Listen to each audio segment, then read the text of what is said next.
প্রিয় 2024, তুমি আমার কাছে বরফের মতো কঠিন এক বাস্তবতা। 2023কে যখন পেছনে ফেলে তোমার সঙ্গে পরিচয় হলো, মনে এক নতুন আশা নিয়ে তোমায় চিনতে শুরু করেছিলাম।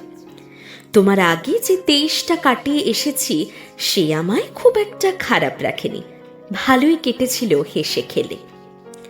এই বছর আমি প্রথম as a student nurse government এবং প্রাইভেট হসপিটালগুলোতে ডিউটি করেছি।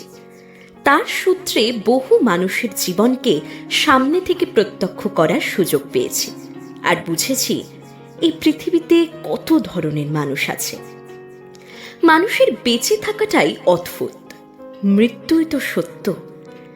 এভাবেই হসপিটাল ডিউটি, পড়ার চাপ, অ্যাসাইনমেন্ট সবটা নিয়ে তোমার সঙ্গে আমার বন্ধুত্বের 7 মাস কেটে গেল। কিন্তু 8 মাসের মাথায় তুমি যে আমার সঙ্গে এত নিষ্ঠুর হবে আমি ভাবিনি। তোমার সঙ্গে আমার সম্পর্কটা প্রায় শেষ হয়ে যাচ্ছিল। মৃত্যু যন্ত্রণা কাকে বলে সেটা আমায় তুমি বুঝিয়েই ছাড়লে। তবু সেটাকে অতিক্রম করে আবার ফিরে এলাম তোমার কাছে। তারপর শুরু হলো টিকে থাকার লড়াই। নিজের স্বাভাবিক জীবনকে স্থগিত করে একের পর এক হসপিটালে যাওয়া, ব্যাঙ্গালোরে চিকিৎসা করানো, সবটা। তারপর খানিকটা সামলে উঠে আবার ফিরলাম স্বাভাবিক জীবনে। সবটা ঠিক হলেও আমার প্রাণের চেয়েও প্রিয় নাচকে তুমি আমার থেকে দূরে করে দিলে। এক ছটকায় যেন কেড়ে নিলে আমার নাচকে আমার থেকে। সেভাবেই কাটিয়ে দিলাম বছরটা। এবার তোমার যাওয়ার পালা।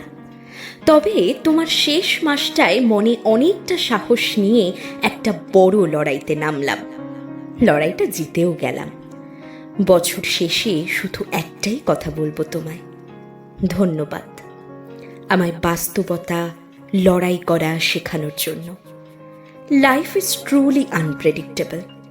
ভালো থেকো তুমিও প্রিয় 2024। দেখো যেন 25-এ একটু ভালো কিছু হয় আমার সাথে। খারাপ যদিও হয় তাহলে আরও একটু শক্ত করে তোলো আমায়। সবশেষে একটাই কথা বলবো, সত্যি তোমার আশাটার দরকার ছিল। Thank you so much.